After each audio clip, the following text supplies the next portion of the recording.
the chronic conscious. Who are you? Angels of the Most High, divine angels of light. Who am I? The Honorable Master Teacher Nature Boy, Commander-in-Chief of the Earthlings, my highest self. Who am I? Queen Eliana, Commander-in-Chief of the Earthlings, my highest self. Where do you come from? The highest frequency of the sun. And what is your mission? To collect the elite and convince the weak. Reflex, shoot! I love myself. I love myself. Open your eyes so I can see. Open your eyes so I can see. Open your eyes so I can see. Open your eyes so I can see. Open your eyes so I can see. Open your eyes so I can see. Stockholm Syndrome. Feelings of trust and affection in many cases of kidnapping or hostage taken by victim towards a captor. These people are generally not harmed by their captors, maybe even treated with kindness. Stockholm Syndrome often shares the same symptoms of post-traumatic stress: easily startled, nightmares, confusion, flashbacks, difficulty trusting, insomnia, depression. Stockholm Syndrome is a psychological condition that occurs when a victim of abuse identifies and attaches themselves positively with their abuser.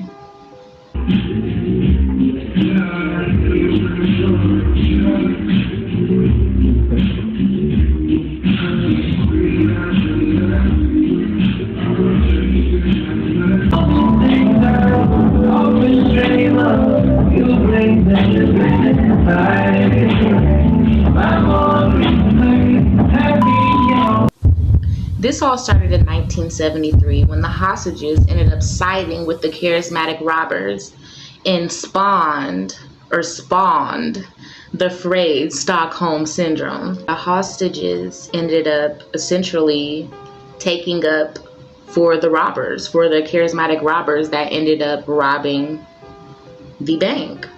A lot of them ended up not testifying either. Walking through the hall of one of Stockholm's most prestigious banks, Kristen Emmerich set about a normal day at work. She piled up some papers and plucked up the courage to speak to her office crush. But things didn't go quite to plan.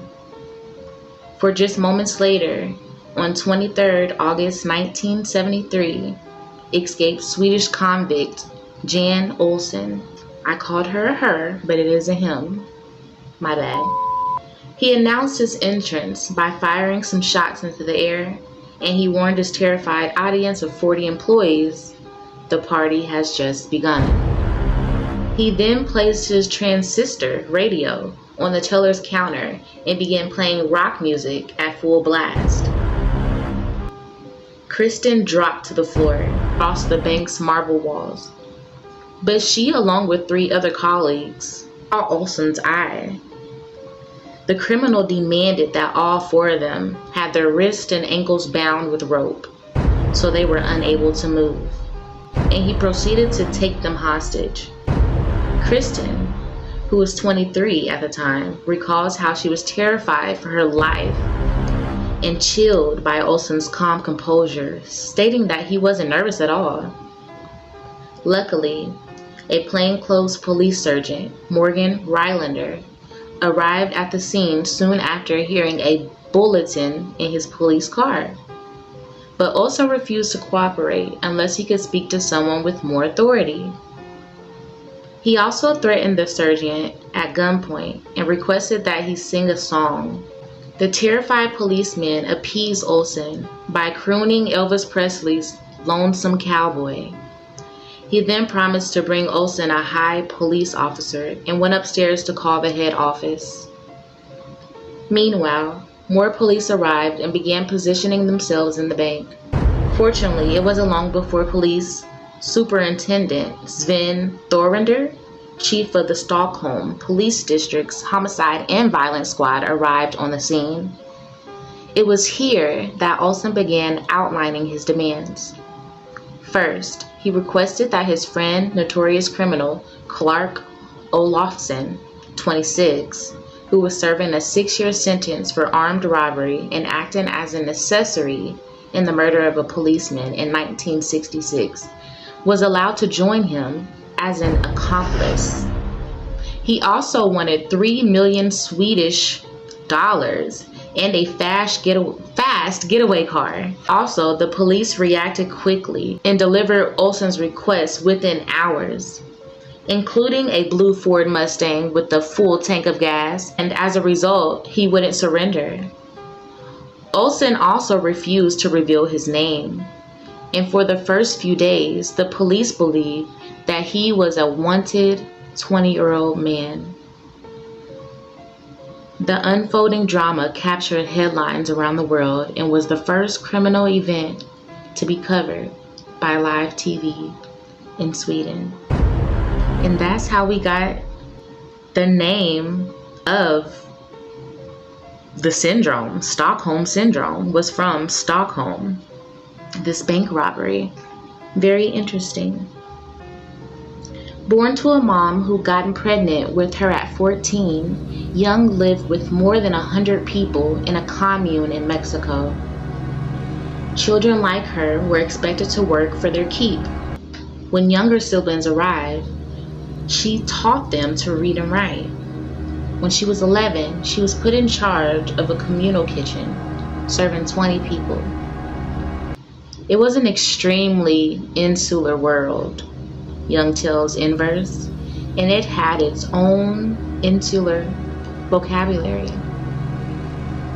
Our chores were referred to as Jesus job time, or JJT. It was never go do your chores, quote unquote.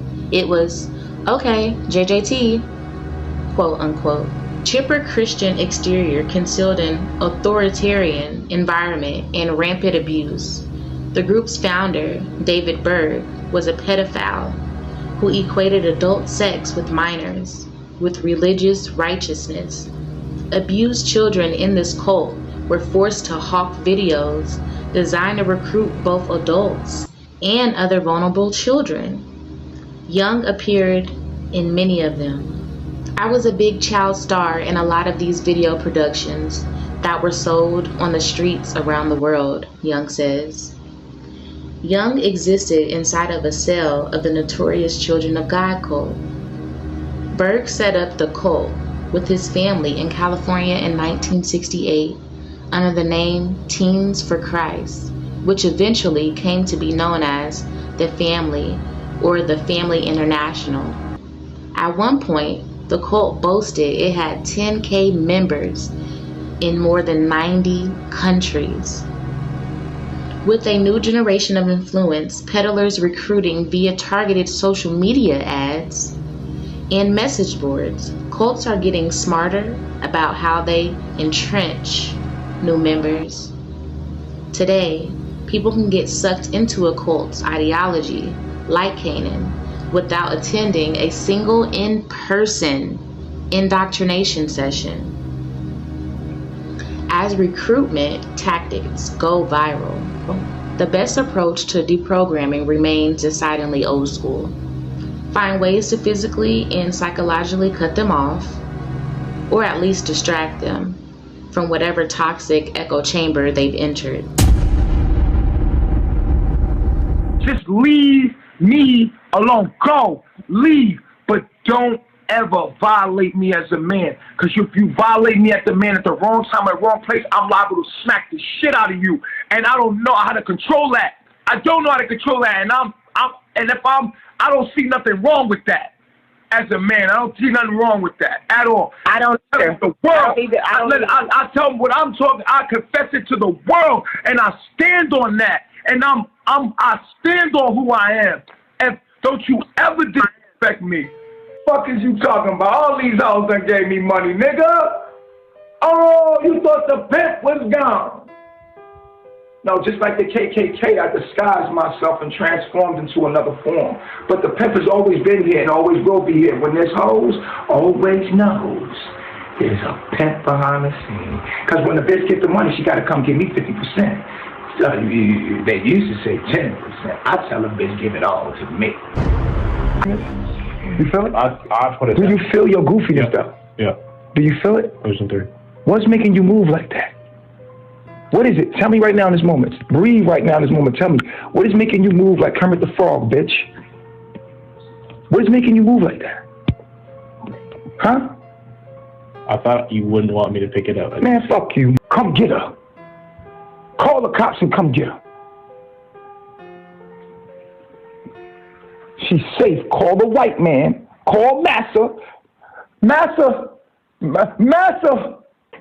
Look at you. Every 3 minutes, you the one in the center that's the virus. Yeah, I realize that. I realize I have bad perceptions and perceptions about you sometimes. What's the perception you have that are bad about me? I prefer not to expose that because it's not. You see the devil? You see this demon? And yes, this is reverse psychology, bitch. I'm manipulating the fuck out of her. And that's what we have to do to our woman. We have to reverse the manipulation that they put on our fucking woman. We got to play games with our woman mind just to get them to understand who the fuck they supposed to be. When I drink some water, I want you to feel it.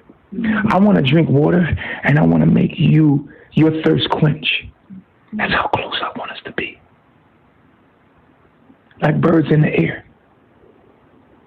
He is fucking disrespectful, bro.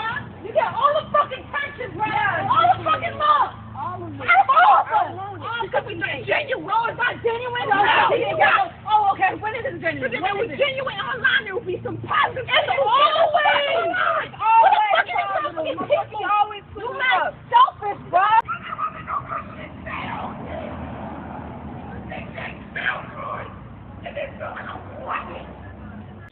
And every time I went back and like every time I left and went back, it got more physically abusive. Like every single time it got worse. It didn't get better. This has to be safe. Tell me this is safe. Get him. Yeah. Get him. Fan me, bitch, and get me out. And tell him I said. Ever stand on me, don't touch me with no motherfucking demon. Come get these hoes. Come get them right now. I don't want these hoes around me no more. Come get them. BDSM, also commonly misconceived to be all about pain, is a variety of often erotic practices or role-playing involving bondage, discipline, dominance, and submission. Sadomasochism and other dynamics. People of the BDSM community often depend on self-identification and shared experience. Activities and relationships in BDSM are often characterized by the participants taking on roles that are complementary and involve inequality of power.